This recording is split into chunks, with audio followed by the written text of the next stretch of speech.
Welcome to the Downtown, brought to you by Arlington Citizen Media. I am Daryl Smith Jr., and directly next to me is... Hi, I'm Rudy John, and directly next to me is... I am Amy! On today's show, we talk to Jonathan Shipman, your new DJ for the Dallas Stars, about what it's like to entertain for the limited fans they do have, and his podcast with Craig Ludwig, Two Guys, One Cup. We also speak with Ricky from Breakfast Brothers about how they started, perfecting the food, and how you can possibly find his all-purpose seasoning at H-E-B. It is good all-purpose seasoning, too. After the interview, I had the red velvet waffle and chicken, and it is very good. It looked incredible. I remember being very jealous that you were able to eat that delicious food. Yeah, and That sounds good. this was before the ice storm, so my mom had it during the ice storm, and she loved it as well. Great. So, Well, I mean, big news. We're out at We are- live We are from... recording at Division Brewing today. we're all having a beer, and after a couple great interviews that you Outside, will hear later, not today, but another time. Yeah, but it's nice to be out, and we've talked about this to everyone we've interviewed today. It seems like hopefully soon this will be more normal than a special treat, with vaccines on the horizon and and that sort of thing. Speaking of that, every business that we've talked to today really needs business. They really need you to come in. They need you to spend your money. Don't go to the chain places. Come out because they're not out of the woods yet. Right. And I challenge everybody to listening. If you have a craving for food, think about the national brand that you would probably go get, and then find a local place that is probably even better. right. If you need art supplies, why don't you go to the local art store? If you need, Azel. Why would you go there? No, it's called Azel Art. Is it Hazel? Yeah, Okay. There's There you go. there's a logo. Instead of going to Michael's, go to Azel Art. Okay, there, yeah. Right. Instead of going to Walgreens, go to Prime Care Pharmacy. Instead of going to the store to grab beer, go to Division Brewing and grab some of their cans. Right. And if you don't want any of these things, just go buy gift cards. Give it to somebody else for a gift. You don't have to, if you're not a beer drinker or whatever, just go buy some gift cards. Right. Or merchandise. Yeah, who doesn't love a T-shirt? Mm-hmm. I love local T-shirts. Yes, you Love do. them. I'm wearing one right You're now. wearing one I have a right lot. now.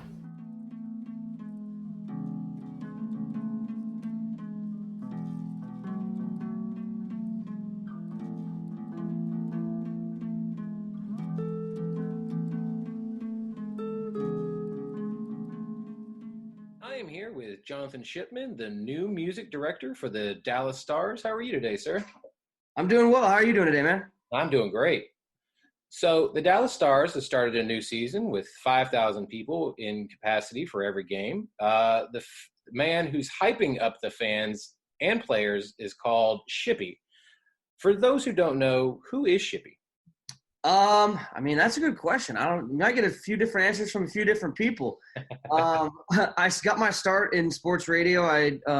Actually, if you go back to even college, I interned with the Ben and Skin Show and Randy Galloway and company at ESPN Dallas when I was a junior at Mizzou.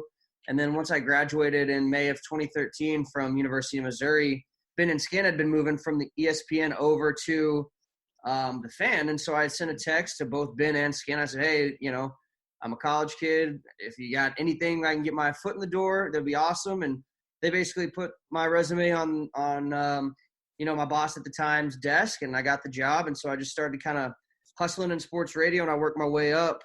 And along the way, real early on, and what's really interesting about this is actually Mark Friedman, Frito, at ESPN had been calling me Shippy while I was an intern in college.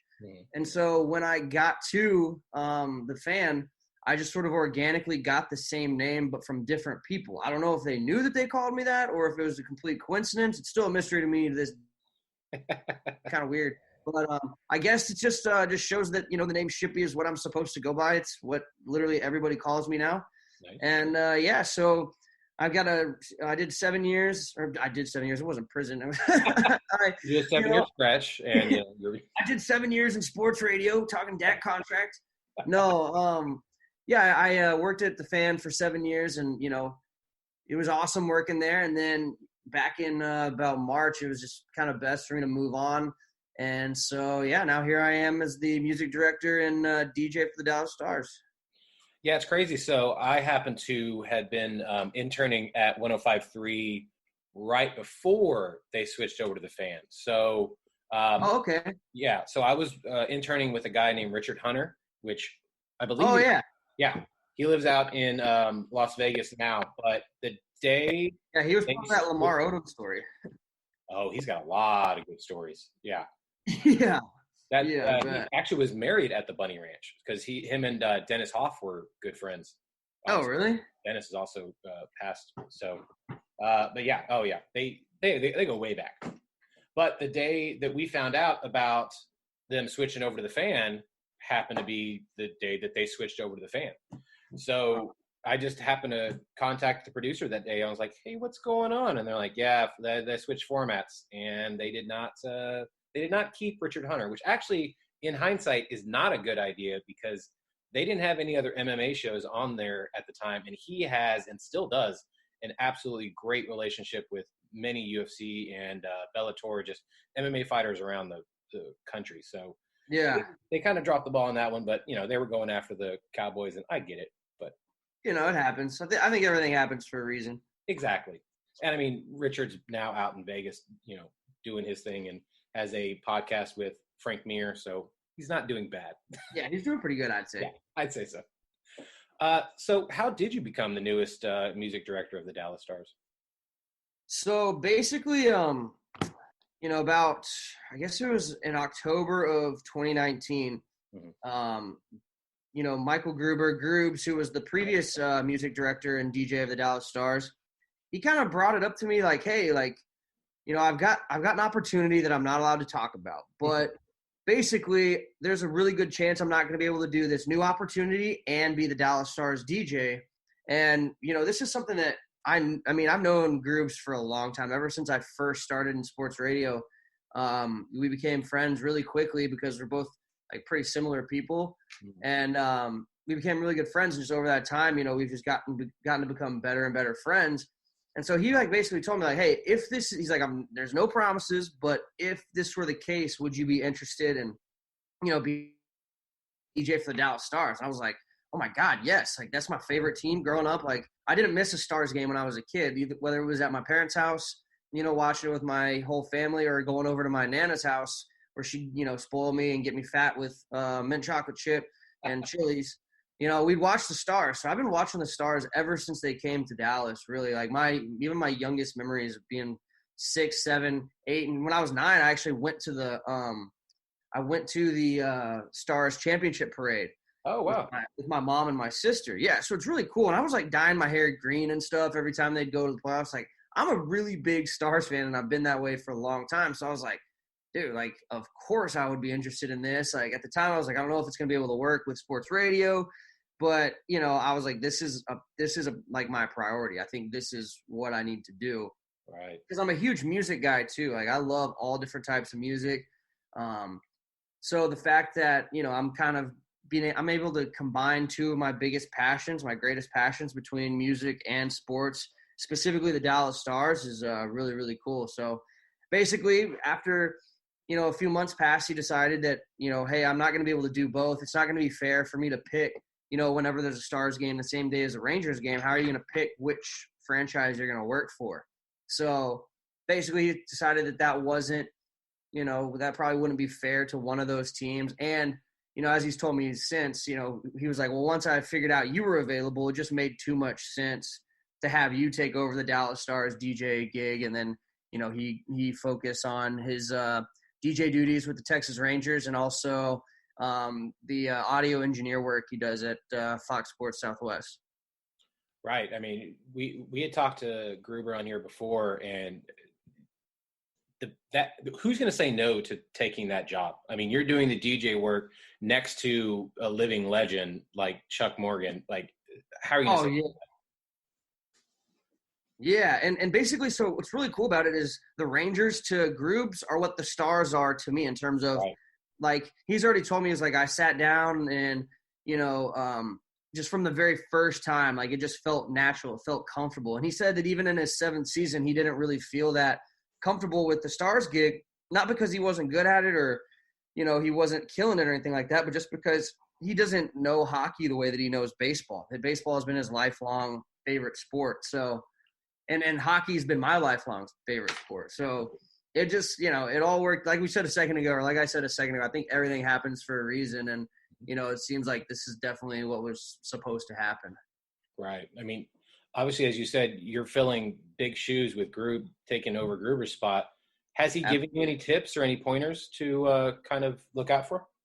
Oh my gosh, yeah. I mean, so many different tips and pointers throughout this whole process. I mean, he's always a text or a phone call away. I know he'll answer as soon as he can. And actually, during the pandemic and stuff, once it was safe and once this was actually before he had started baseball, we actually had a couple of days where I went over to his apartment and I just looked over all this stuff. The computer, there's a specific computer that you use to DJ for Stars games. And so, he had that computer. And so I'd go over to his house, and just spend 2-3 hours in the middle of my day to kind of pick up and learn all the different tricks of the trade. And he tried to show me as much as he could. So, it's been this way even before this gig, but he's always been one of my greatest and most treasured resources when it comes to, asking for help or, hey, because it's been a long 9 months to get to this point where I'm actually working Stars games. Right. And I know like everybody else in 2020, it was tough. Like it was not easy to make money and to make bills and all that sort of stuff, but I knew that there was a light at the end of the tunnel. I just had to focus on how to get there. And Grooves helped me out tremendously in terms of getting there, in terms of talking me through things. Should I do this? Should I do that? I can't thank him enough for all that he's done for me. I mean, as the short conversation I had with him and just everything I've ever heard about him, Michael Gruber is literally a local treasure, and anybody who gets a chance, thank him for what he does. And, he'll do a lot of things that I guarantee people probably won't know about until long after the fact, just because of he's just so wanting things. He just wants things to be better around here. And it's in a very good way. So. No, absolutely. He's like I said, he's one of my best friends. And if anybody's lucky or fortunate to call, or if anybody calls him a friend and knows him like that, they know how fortunate they are to have a guy like Grooves on their side. Right, exactly. So your first night happened to be not only the season opener, Western Conference Championship banner raising, and the first game back with fans. Obviously, no pressure at all. No, not at all. Not at all. How did you think the first night went for you? I think it went really well. And I got to credit, the guys that I've been working with. Kevin Harp, we call him Harpo. He's my boss, and he really has helped. He really helped that first game go about as smooth as possible. And like you said, I didn't have any chances to do preseason games. So actually what I was doing the night before the season opener, or the night before actually our dress rehearsal, I was, my roommate Chad was playing NHL 21, and I'd have him play as the Stars, and I would DJ those games. Like, so every time he scored, I'd play the goal horn, and it was way faster than real hockey. So, it actually really helped me just start to think like, okay, this game's kind of slow. I need to play something fun, or I need to play something crowd related. I need to play something to get people going in the game. And obviously there's people that are in the fake video game couldn't hear a damn thing I was playing, but it was still like, I wasn't at that point. I'd prepared so much during this whole time that I wasn't even really nervous. I was just more so anxious to get the first game under my belt, because I hadn't sat in front of that computer and actually watched live hockey before. And I've watched tons of hockey in my life, but I've never watched hockey from the vantage point of, all right, so there's an icing. What am I going to play here? Or, hey, there's a penalty kill coming up. What kind of music do I want to play when there's a penalty kill? Or, hey, there's a power play. What type of music? I'd never thought of it like that. So overall, I felt like the first game went super well, all things considered. Considering all the pressure, the banner raising, season opener, first game with fans, all that stuff. I think it went really, really well. But where I think things got even better and where I felt even more comfortable was the second game. Like the second game, the first game, I felt like I was kind of I was just doing exactly what was on the script in front of me. There's a show we go by with all the different TV timeouts and stuff planned out. And I felt like I was just staring at that and then staring at the play and then just kind of, I was playing good music, but I didn't feel free creatively yet. And then I went there for the second game. I showed up to the American Airlines Center, and I just felt totally different. There was just getting that first game under my belt just relieved a big, a lot of pressure off my shoulders. I knew what it was like. I got through one, and so I look forward to it just, getting not easier, but just me feeling more comfortable and getting more creative and really starting to be able to put my imprint on Dallas Stars games even more in the coming weeks. Right. I mean, as we are recording this, they happen to be undefeated while you are the new DJ. So that's true. You might be doing something. You might be doing something right. That's true. There's actually a funny thing on Twitter. Somebody pointed that out to me, and so I just kind of jokingly tagged Elias Sports Bureau. They do ESPN's all their numbers, and they actually responded to me with that they looked at their books and it is accurate. So you're speaking Elias Bureau. Statistics. Those are approved statistics by the Elias Sports Bureau. Yeah, they're verified. So that's that's all I need to know, right? Yeah, that's a new T-shirt printed. They need to do it right away. Oh my gosh, you're right. That's a great idea. Just saying. So you also happen to do a podcast on your own with NHL and Dallas Stars legend Craig Ludwig. The podcast is called 2 Stars, 1 Cup. Love that name, by the way. Thank you.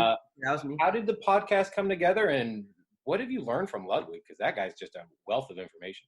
Yeah, so I've actually done a podcast before with Craig Ludwig back at the Fan, about like 2014 or 2015. Mm-hmm. We had a podcast we did together, and then he joined the TV broadcast on Fox Sports Southwest, and ended up being the color commentator.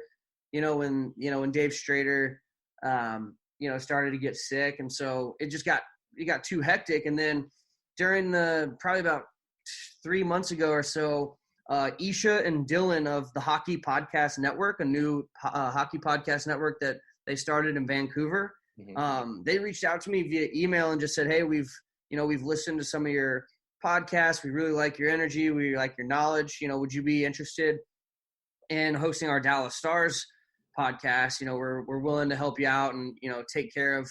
If you need a microphone or anything like that, we're willing to take care of that for you. And so, I was honestly like pretty flattered. I was like, dang, okay, like they really want me on this hockey podcast network. And it's honestly been a really awesome experience. With Craig Ludwig, he played the game for so long. He won 2 different Stanley Cups on, the Canadiens and then the Dallas Stars.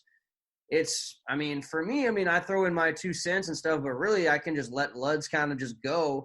And a lot of times he'll have, I need to start showing him the run sheet, because what he'll do is he'll answer a question and then he'll go veer out and take away a topic that I had, and he'll answer all this stuff in one question because he's just so smart, and he just works it all in so effortlessly, and then you just add in the fact that he's just a fun, doesn't take himself too seriously type of guy, and that's how I view myself as well. So it's a pretty combination between me and Luds. Plus, he likes to give me a little bit of a hard time because he's like, I don't know, like 30 years older than me. So There's a little bit of that like way big brother, little brother syndrome, I feel like. But it's a fun dynamic. Like do what? No, I was going to say, I love it when he talks about how he played back with the Flintstone age and about how long ago. Yeah. Yeah, no, he's hilarious. And he doesn't take himself too seriously. I asked him on one podcast if he had heard the new Taylor Swift, and I honestly just asked to see the reaction, and the reaction was even better than I anticipated. So, no, it's awesome. I appreciate the Hockey Podcast Network and Nisha and Dylan reaching out to us because it's fun hosting that podcast, which is available on Spotify, Apple, and any other streaming platform. Love it. Love the plug there. So thanks. Since you are the DJ and the music producer for the Stars, what would your entrance music be? What would my what? What would your entrance music be? Oh, my entrance music. Yeah. Ooh, that's a good one.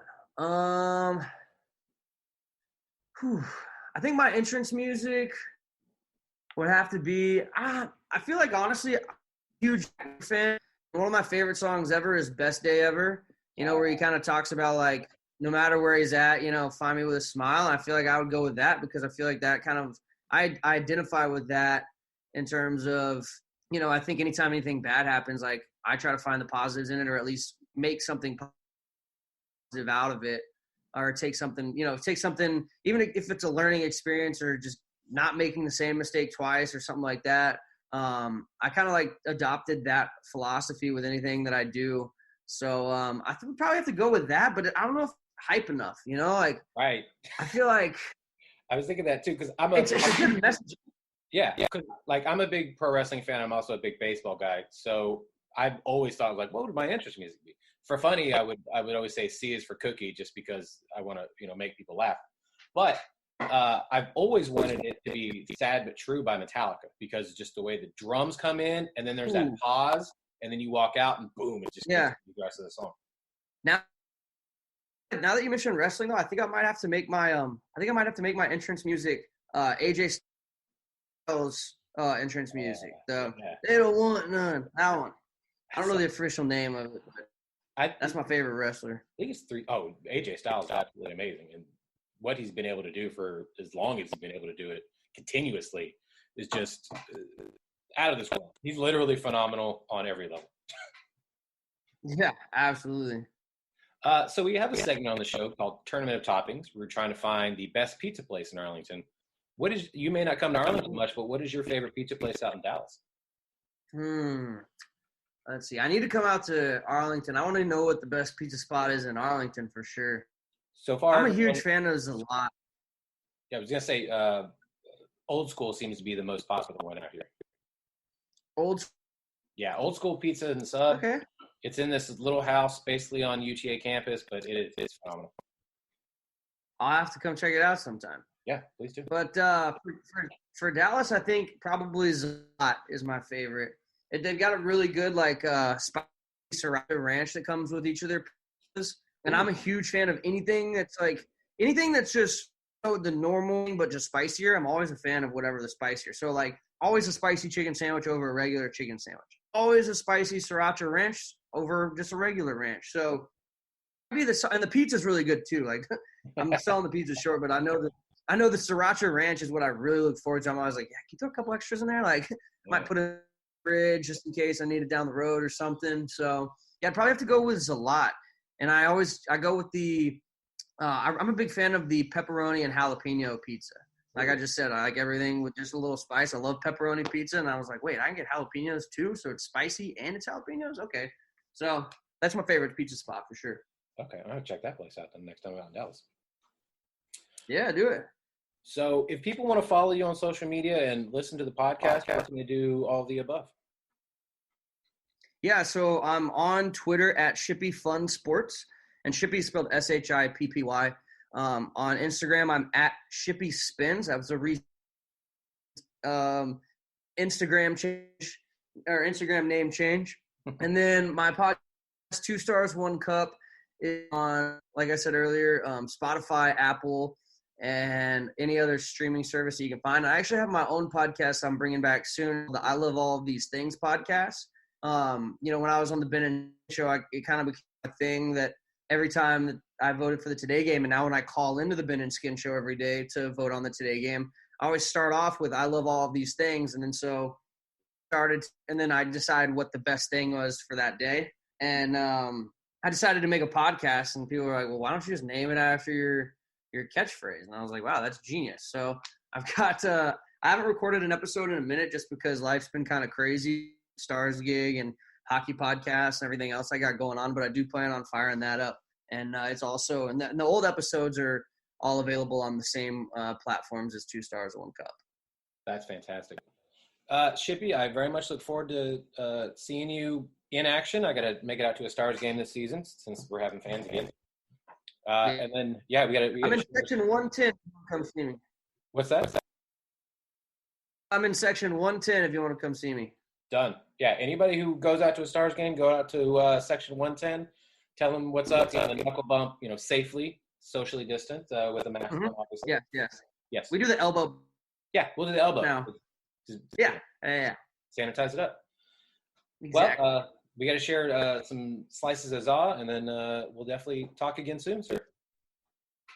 That sounds good. Thanks so much for having me, man. I really appreciate it. I had a good time on the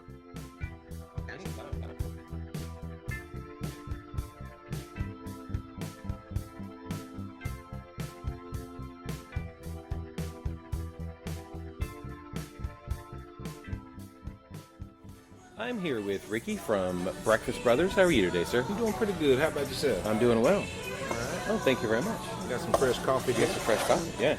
Some cream. Do you need cream? Yeah. Okay. Are you already done? Thank you. Oh.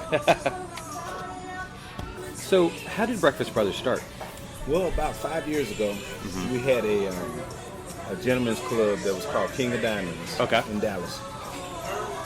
And we didn't have a kitchen in there. Right. So me and my business partners needed a food truck. But we didn't want to invest in food truck because, of course, we had just did a big investment when it came to the Adults Gentlemen's Club. Right. So one of my partners said, well, I just find one. So he found a little black trailer. A guy towed it over there, and we bought it. And my other partner had a couple cooks, and he had the cooks in there cooking. Right. So we just wanted to do something small. That way we have food there, and the customers that was coming. We was an after-hour spot, but we opened up at 9 p.m. We stayed open to 5 in the morning. Right. So I used to do the books in the accounting, so I found myself buying food a lot and paying for the employees that was inside. But we wasn't making no money. Right. They said, well, we wasn't really supposed to make a profit. I said, well, I get that. Right. But obviously, nobody's liking the food. So, I went on and was doing the same thing after a month. I said, man, you got to do something about that food truck. He said, well, I asked you to get involved because I know you the cook. Yeah. And won't you do it? I said, no, I'm not doing it. I ain't messing around with no restaurants and no food. So another couple weeks went by. I went in the office and said the same thing. And he, jokingly, he said, you know so much, won't you do it? But he said it in a different verbiage. Oh, of course, I imagine. And I said, all right, I'm damn sure I'm going to do something about it. Went out, down the stairs, because the office was upstairs. Went down the stairs, went out the back door, and told all the cooks that was in there, you, get out. Gave them the keys, turned off the light, and shut it down for like 2 weeks. Yeah. Built a small menu of what I knew from the recipes that I grew up on. And opened it back up that weekend, took off. Yeah. People was lined up at the trailer buying catfish, chicken wings, and everything. So Right. as time went by, it became like the staple of people would come just to get the food. They wouldn't necessarily even go in the club. They just come back to the trailer. So we was a subleased in that building, and the owner of the building went to sell it, so we had to move. Oh. And we didn't have the Gentlemen's Club no more, but we had the Pink Lounge we had just bought. Right. Small club, nightclub in West Dallas. So I just moved the trailer from there, hooked the electricity up, and put it over to Pink Lounge. Makes sense. Friday night we had a promotion group, and we started a Friday night that called R&B Fridays. Okay, I like And that. they start coming, and they start buying the food. Next thing you know, took off. Took off getting people line up, 700 plus people every Friday night coming to get the food, party. People that didn't even drink just came to eat. Right. So we closed at 2 o'clock. Right. We still be back there at 3 or 4 o'clock selling food. Really? We back there. So, and after that, somebody pretty much kind of told that we had so much traffic, so the city came over and said what was going on and seen the trailer. When the inspector said, man, this trailer is not up to compliance. Y'all ain't got permits. Y'all ain't even supposed to be cooking in this thing. We had propane tanks hanging out the back door. I can imagine, yeah. But the product and the taste of the food that was coming out there, we didn't pay any attention to this, and the customers didn't care that it was a Little Black Shack, which we named it the Little Black Shack. Oh, Little Black Shack? I like that. And I had the Breakfast Brothers logo, we had the menu, and at this time we didn't even have a company for Breakfast Brothers. We just had the logo. Right. We were serving food, and all the profit and money was just going to our front company, which was the Pink Lounge and the King of Diamonds. Right. So we had to move the trailer, and so we didn't have food no more. And instantly when that trailer was gone, business was gone. Really? We was getting people, but we wasn't getting that 500, 700,000 plus that weekend anymore. People kept complaining about the food, so we couldn't bring the trailer back. And at this time, me and my business partners didn't want to invest into a food truck. Right. So this idea came about to where it was another adult gentleman's club in town had a kitchen, and I got wind that he didn't want nothing to do with his kitchen no more. He was just going to shut it down, get rid of the cooks that was in there. Went and took him the idea and said, hey, what if I come in and staff it? I buy the inventory, right? And all of them, I put my own POS system in, and I bring Breakfast Brothers in and start serving. He said, dude, let's do that. And we did a lease. I did a year's lease. His numbers at the club took off. Wow. People started coming to buy food. I set up online order, and people would come up, sit outside, and order the food and wait for the cashier to bring it out. And we had a little flex, which was the Clover POS, and they would pay for their food outside, the credit card. We had a lot of people who wasn't strip club goers, but they were coming to buy the food. I know you asked me this question, but I took you to the whole story. No, it's a beautiful story. So after this went on, Then another Adult Gentleman Club Corporation. Oh, chain. I talked to them and asked them and told them and showed them the model, and they loved it. Yeah. And they got in every one of their clubs, they got catering kitchens. They had big kitchens in their clubs. So I went and opened up the first one. Yeah. And then next thing you know, we got going, and he said, man, I want to give you all. They had another brand that was called Rick's. Okay. I want to give you all the Rick's. I want to do Lubbock, DFW, Fort Worth, San Antonio, and Austin. I said, yes, let's do that. So I started setting them up, going and visit the cities, and checking the inventory, getting ready to set up, and the pandemic hit. Shut it down. So after that, we said, you know what? Let's go and get this food truck, because the essentials of where the takeout and the curbside and the food truck business was still going. Right. So we bought the food truck, started the food truck, and they opened back up then and shut down again. So what we did is we filed for bar and permit license to where we can open our bar back up, our nightclub back up, to have our food truck there. So with all that going on, me and my business partner said, you know what? This Breakfast Brothers seem to be the wave right now. A little bit. People loved it, and Dallas was a staple. Yeah. And I said, let's open up our own brick and mortar. Yeah. And he got wind because our next door neighbor, which is now is a salon, is a good friend of my business partner. Her name is Sakita. Okay. She said, well, this little small restaurant next door to me just came available. So I came over and looked at it. I said, you know, my kids and my niece and nephews was born and raised here in Arlington, Mansfield. Oh, I said, awesome. I'm going to take this. Yeah.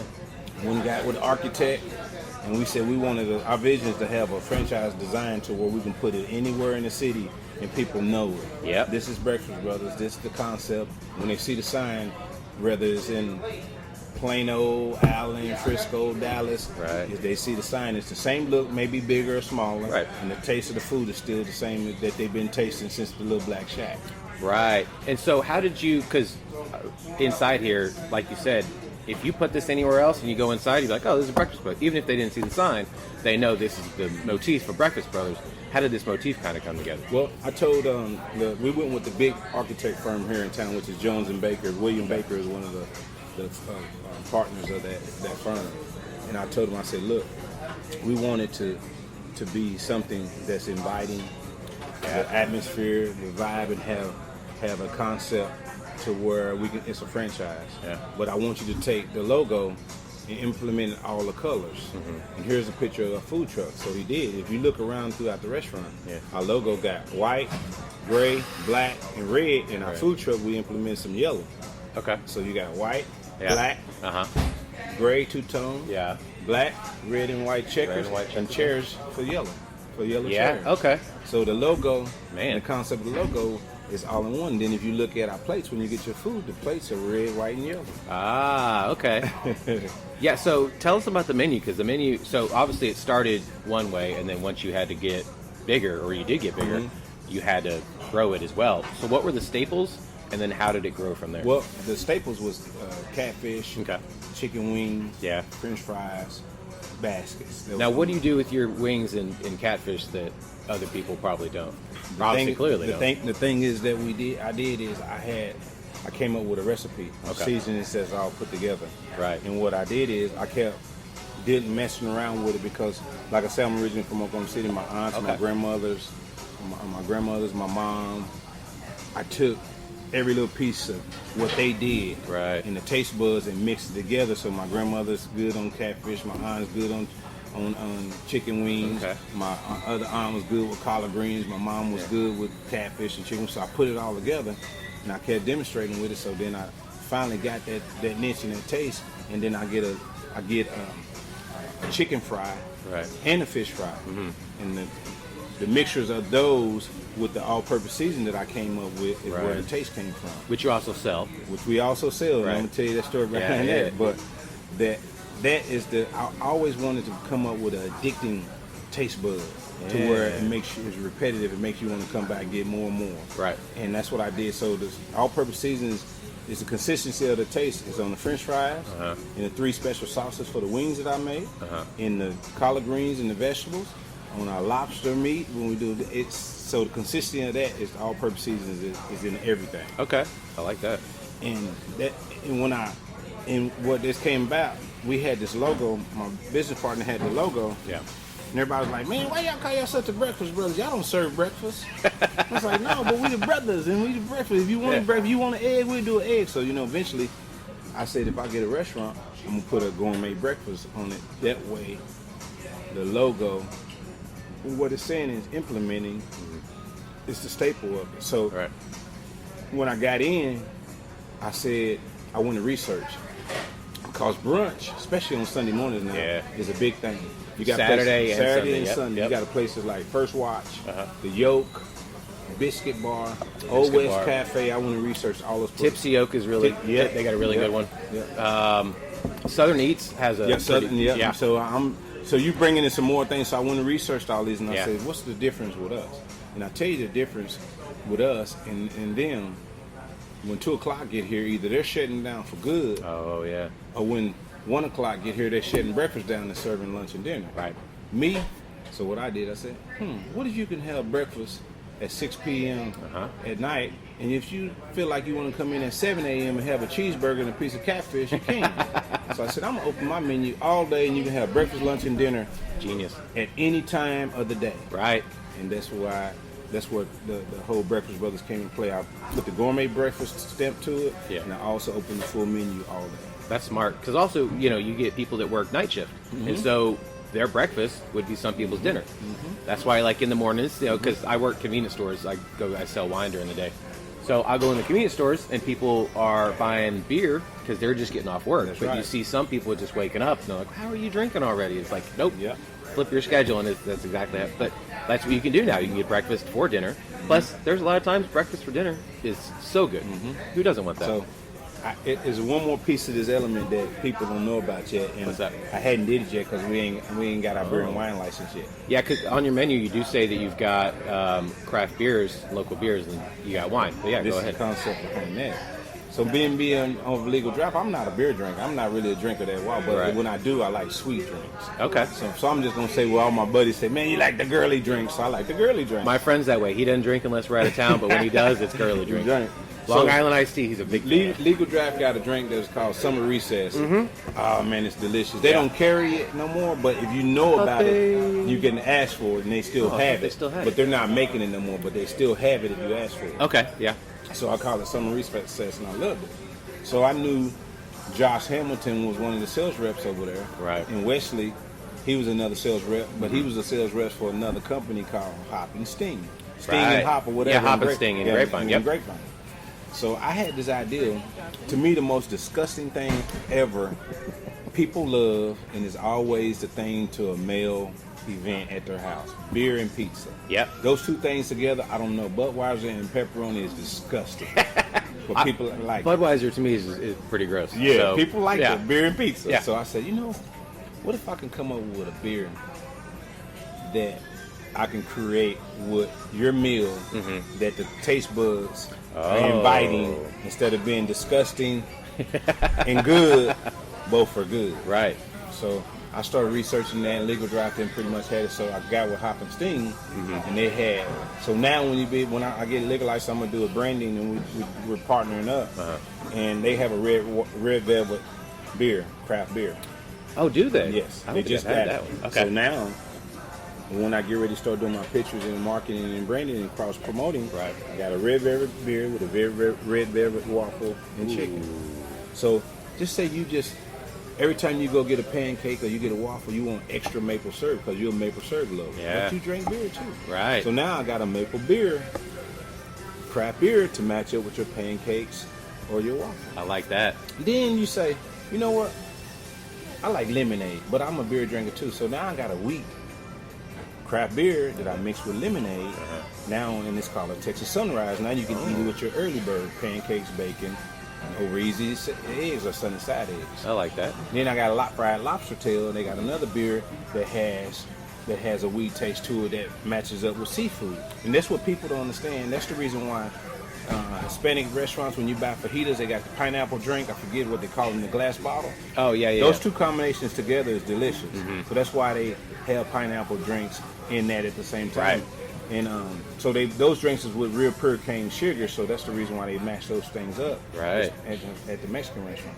So back to what I'm saying is, you get a seafood or catfish basket and you can have the right beer. Say you're a Budweiser drinker and you're like, man, I like to eat my chicken wings with Budweiser. Right. Well, I got a craft beer that tastes better than the Budweiser and is equivalent of the Budweiser. That's smart. So all of these things I'm cross-promoting is going to line up with each individual dish that I got. Right.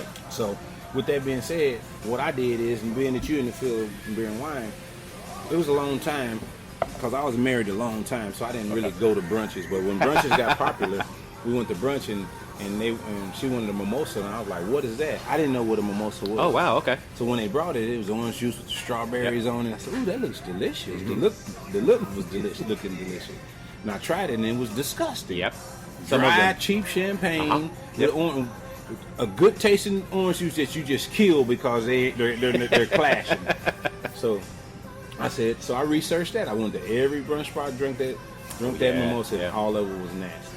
That's so being in the wine world that I've been in, I know the difference between the champagnes, and everyone uses Brut. I don't know why, but Brut is the most popular champagne. Because it's $2 a bottle. Well, there's that. Well, no, they use the cheap stuff, Oh, yes, yeah. but Brut is the dry one. Extra dry is actually the sweet one. It's like Iceland, Greenland, and people don't know that. It's just Yeah. a thing they don't know. So the sweeter one would be to use the extra dry or a spumante because that's what you want to do. That Brut is killing that killing the orange juice. You want to get the So sweet what more I of it. did Yeah. is I went and researched every last one of them, Okay. and it just didn't work. And one time, after I went through my doors, I was courting this girl, and she came over and we had dinner, and she bought a bottle of wine. I said, I don't drink wine and champagne. That stuff is terrible. And she said, you got to try this. So I tried it. It was ice cold, and I drank. I said, oh, this is delicious. So I said, Know me, because I'm always trying to match up taste buds, Right. the addicting taste bud for food of reference to being able to comply to Breakfast Brothers. Right. So I took it. The next day, I made breakfast. She stayed over, and I made mimosas with that wine that we had left over. Okay. And she said, "Oh, mimosas, huh? I just thought you didn't drink champagne." I said, "I don't." And so the first thing she did, because like I said, you want to take a drink of mimosa because it looked delicious. It's Exactly. strawberry and all that. Yeah. So she took a drink of it. She said, "Oh man, this is good. This is the best tasting mimosa I've ever had." And she said, "What is this?" I said, "That's the rest of that wine you bought yesterday." I said, "Where'd you buy that?" She said, "At Walmart. It's in a blue bottle. It's called Bella. It's a Moscato." Oh, Bella Bola. Yeah. So Moscato d'Asti. Yeah. That's it. So what I did is I buy it here. Yep. We do a complimentary, but they pay for the orange juice just on Sundays only. Okay, And that's smart. everybody's like, "Man, what is that?" I buy like 6 Yeah, giant bottles. yeah. Before Sunday afternoon, all of this gone. Yep. So when it's time for me to get my license to sell it, Yeah. so my point of telling you that, I try to make sure I test and research everything before I put it on the menu and bring it. That way, if it's addicting to me, and it's addicted to the people that I like tasted at my house, it's going to be addicted to the world, and that's going to make them come back and talk about it. And That's free smart. promotion. That's very smart. So when did you start doing that, where you try to hit all the taste buds and where you try to get the addictiveness? Like, did that come before you started learning how to cook, or did that come probably, I guess, after you figured That out started how to put stuff together? before I learned how to cook, because me and my wife, we both used to cook, but my kids would like me to cook. Right. And I figured if I could win, your kids are your Very biggest picky, critic. yeah. Like, picky, I don't like that. Or somebody can. So I raised my niece and nephews too, and my children. So I had 7 children in the house. So we cooked a lot. Yeah, you have to. So I would match up, mix and match, and they said, "No, I don't like that, Daddy. But if you did this." And one kid would like this, another kid would like that. So whatever they liked it, if it was 7 different likes, I put it all in one dish. And he's like, "Whoa, that is delicious. What did you do?" And I said, "I just took whatever it is that y'all like and put it together." Right. So I started at that point. And then background in cooking just came like my cousins in Oklahoma City, they're all chefs. I didn't go to culinary school. Oh, wow. It just came to me. Right. The only thing that I would learn at culinary school right now is probably how to preparate plating a lot better. Right honestly, now, I figure that out. I'm not a fan of. I don't Yeah, care. yeah. Put the food on the plate as long as I can eat it. That's all. If it looks great, fine. But the world we're in now, Yeah. you have to have the preparation. Oh, yeah, Because yeah. The first thing that everybody does is get their phone like, "Ooh, at Breakfast Brothers, look what I got." you eat first, or your phone eats first. Right. So with that being said, everything come out, I pay attention to it. If it got some crumbs on it, say, "Hey, get that off," and before it come out, people first thing they look is like, "Wow." And I have a theme. Smart. And I asked all my waiters, my front end people, did they make a happy plate? Everybody always laughed. You always on that. But then yesterday I came to work. One of my waiters was like, man, everybody made a happy plate today. So now, it rolled downhill what I'm saying. And when you see everybody's eating their food, like, so we have a product that's, I test it before. Okay. I put it on the menu. Even when I'm in the kitchen and I'm showing the ingredients and the cooks, I got professional cooks, but they all train on my ingredients. They all sign NDAs before I hire them and all that. They Wow, go through smart. Go through a training and on how to do the ingredients. If anybody, sometimes I just go in the kitchen, hey, cook me a piece of catfish, give me 2 wings, give me a pork chop, whatever. And everybody didn't know why I used to do that, but now they do. Yeah. And then if I taste it, and one cook pork chop, man, it don't taste the same. What you do different? Tell me the ingredient. They say I did this, and this. Okay, you did everything right, but you left the last ingredient out. Oh, I did, but I could taste it. Wow. So your taste buds are off the charts, I guess. I don't know where it comes from. Interesting. But it just is, and I have passion about cooking. I love cooking, and it's just like even in the nightclub business, a customer would DM our IG page and say, hey man, I got some rice last night, it was good, but it was something different about it, but it still was good. And I said, okay, cool, I'll take care of it. So I look at the schedule, see who the cook was that night before, and I call him, hey, say Anthony, I had a customer bought some rice and he said something to do. What you do to the rice? I did this. I said, you did everything right, but you left the egg out of it. Oh man, I sure did. But my customers even know. Right. That's crazy.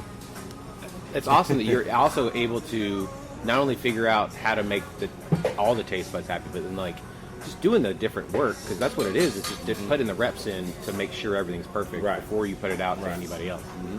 So tell us what you have in your in your spices. I mean, don't tell us the spices, but tell us the story about how you got everything together, and then now you're selling it to other people. Well, back in the Little Black Shack days, I had, I think, about 8 or 9 different ingredients that came up with the spices, and I'll tell you one of them. And one time we were out of garlic. One of them was garlic powder. Oh yeah, I used out of garlic powder. And so my cook called me and said, man, Mr. Ricky, I forgot to tell you it was out of garlic powder, but we have some granulated garlic back here, and I used it. I said, oh, man, what did you do that for? Right. He said, well, that's all we had. I figured it would work. And I said, whatever, man. So he said, he cooked something about 20 minutes later. He called me and said, hey, Mr. Ricky, I need you to come to the trailer. I need you to try something. I said, okay. So I tasted the chicken wing. He said, what you think? I said, damn. You can really taste the garlic now. This shit tastes good. He said, that's my point. It was an accident. So do you want us to start buying granulated garlic? I said, yes.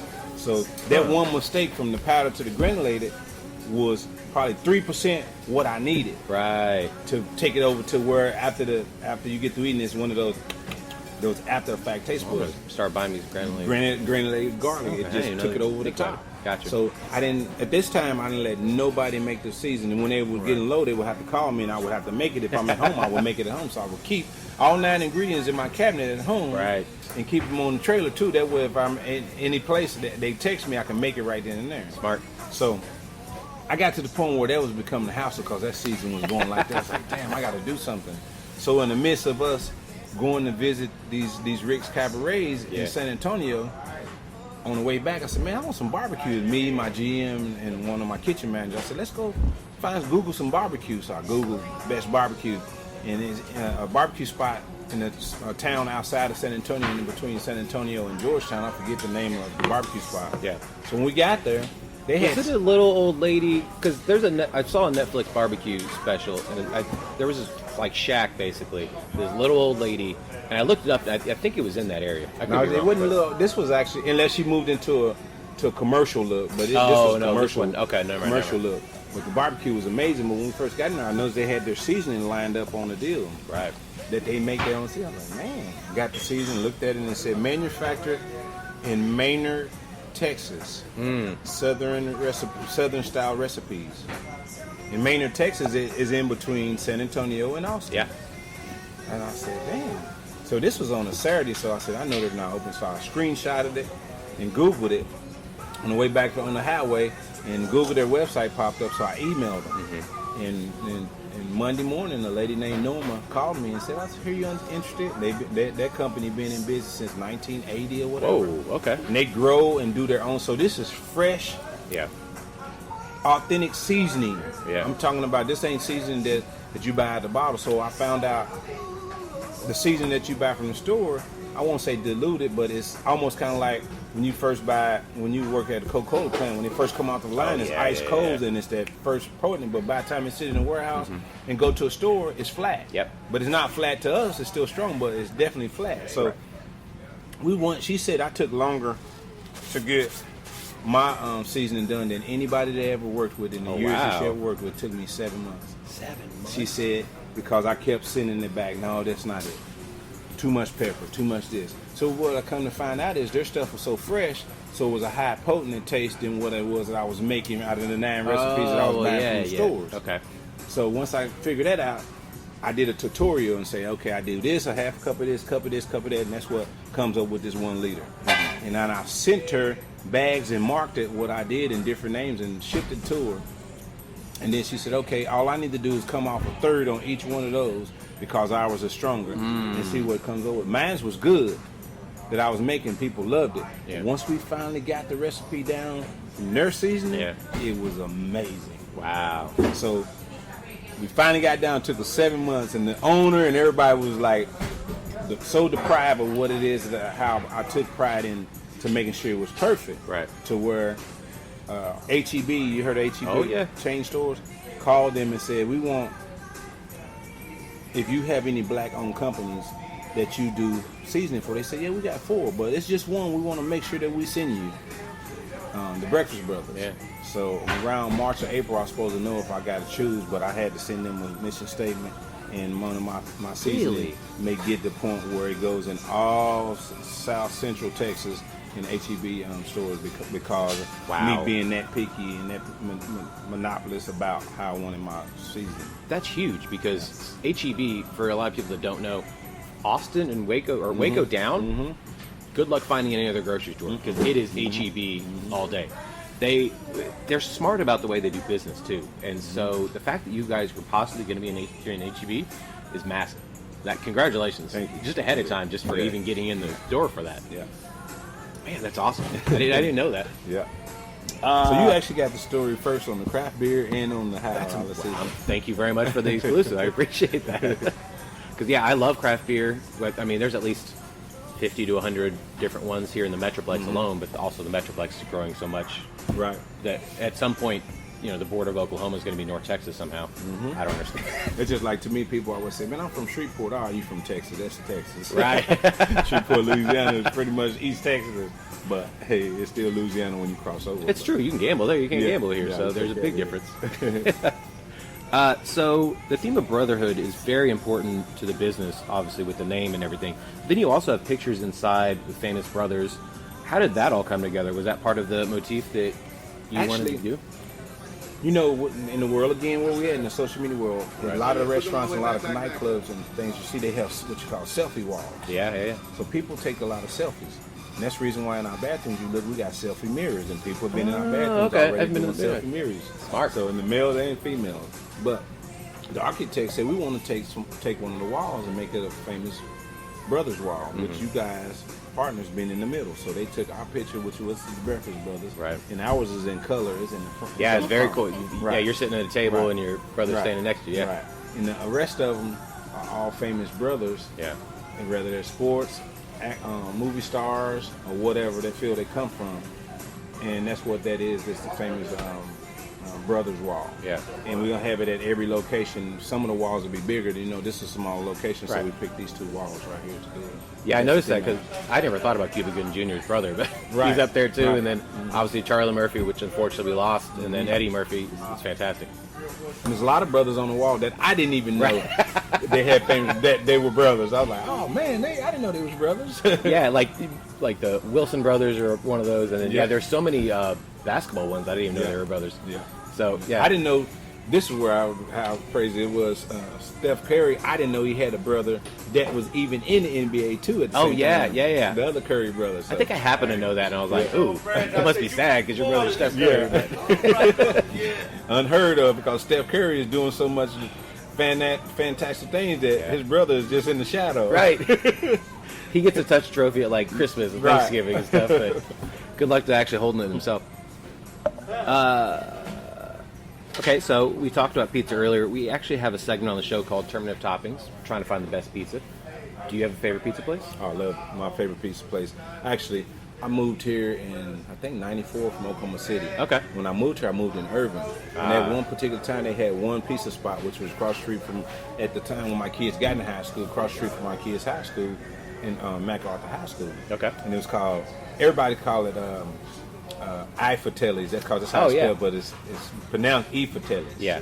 And their brothers that actually grew up in Irving, I think, went to Irving High School. Oh, wow. I didn't know that. And they grew from that point. E-Fatellis. Yeah, they're big now. Right. So I used to go there. They had a full when they went open up their first restaurant, which was farther north on MacArthur before 635. It's not. They sold it to one of their business partners. Now it's not called E Fatelli's anymore, but it's called. Oh, it's Italian something, isn't it? It's still the Italian restaurant. Yeah, but I forgot the name of it. I had driven by there a couple months ago. I forget the name too. Right there on the corner in front of that Kroger's on MacArthur. But that's my favorite pizza. Okay. E Fatelli's. Probably once a week I order. I live in Capel, so I order delivery. It's one in Valley Ranch right there on MacArthur and Valley Ranch. Yeah. There's a lot of good Arlington ones too. I would highly recommend. So, where can people find you guys on social media, and where can they find the delicious menu? You can find us on our website, which is getting built now. We're going to have a heck of a website. We still have a website now that you can go to. Right. It's www.breakfastbrothers.com. Our IG is @_breakfastbrothers. Right. And our Facebook is Breakfast Brothers. And you can just Google us, and we're all over as well. But we have set to where we're going to have a store on there where you can buy the seasoning. Very nice. Fitted caps, mugs, coffee mugs, hoodies, T-shirts. Nice. Anything with Breakfast Brothers apparel, you'll be able to get online as well. Phone number is 682-323-7584. That's direct to the restaurant. Address is 130 East Barton Road, Arlington, Texas, Suite 128. Our hours is Sunday through Thursday, 7 a.m. to 7 p.m. Friday and Saturday, 7 a.m. to 10 p.m. So on the weekends, we're here a little longer if you want to come. As you should be. Yeah. You guys are right off Matlock and Barton, and this place is amazing. So it's not too far from AT&T Stadium or Globe Life Park, and on the other side of the highway from the Highlands. Yeah. So we're pretty central location. Matlock and Barton is. I would think the traffic count is in the 40,000. Oh, without a doubt. Yes. That Starbucks alone gets so much traffic. Oh, yeah. It's insane. But no, South Arlington, there's so much happening down here. It's not. So what's funny is that I've said it for a while that South Arlington kind of gets swept away in the Mansfield situation, where no, it's still Arlington. It's still very much a part of this metroplex in the city. So, thank you for being here, and thank you for opening your first brick and mortar in Arlington. Yeah.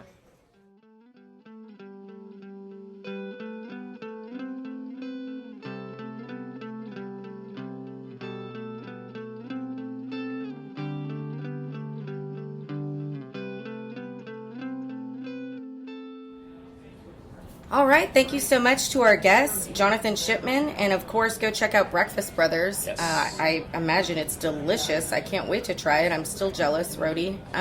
Go check them out. Matlock and Barton. Okay, thank you so much, and don't forget that Wheel Wars is headed to a pottery wheel at Legal Draft, brought to you by Catalyst, Creative Arts. March 27th, 4 p.m. to 6 p.m. They already have their contestants, but come watch and see if next time it's something you'd want to do. Like it's going to be awesome. Yeah, look forward to that interview probably next week about it, obviously, because we got to help promote that thing. So check that out. Make sure to go out and eat local, drink local, and go rediscover your city. Tag us and send those pictures over to us on Facebook, Arlington Citizen Media, Twitter, ATX Citizen Media. Tag us on Instagram, Arlington Citizen Media, and send those pictures the old-fashioned way. Email arlingtoncitizenmedia@gmail.com. Also go to our website, www.arlingtoncitizenmedia.com. Don't forget to subscribe and give those 5-star reviews of the downtown at Apple Music, Spotify, Google Podcasts, and also hit us on SoundCloud, iHeartRadio, and YouTube.